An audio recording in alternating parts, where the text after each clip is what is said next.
అదేదో ఆ, మన మహాభారతంలోనే ఎక్కడో ఒక కథ ఉంటది అనమాట.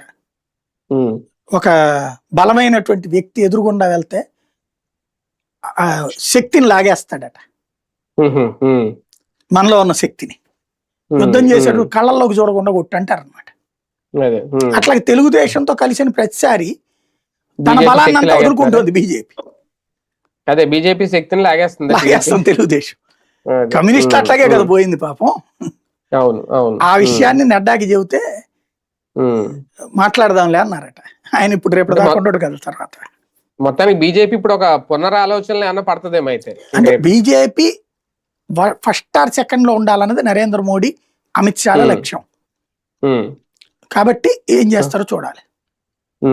సార్, మరొక భారీ సంక్షోభం ఈ వారంలో ఇండిగో తీసుకున్న నిర్ణయం అనొచ్చు ఏదైనా. అయితే ఇప్పుడు ఒక రకంగా నష్టం, అలాగే ప్రజలు కూడా ఇబ్బంది పడ్డారు.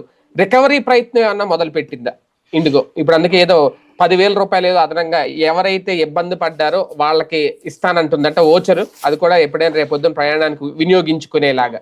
ఏంటి ఎత్తుగడ ఇండిగోది? ఈ ఓచర్లు ఎట్టుంటాయంటే, నేను ఈ కరోనాకి ముందు ఫ్లైట్ లో వస్తున్నప్పుడు ఆ ఫ్లైట్ వాళ్ళు లాటరీ పెట్టారు. అందులో మనం ఫ్లైట్ లో ఉన్న వాళ్ళందరికీ నెంబర్లు వేస్తారనమాట. వేసేసి మన ఎదురుగుండానే లాటరీ తీస్తారు. లక్కీ డిప్పా?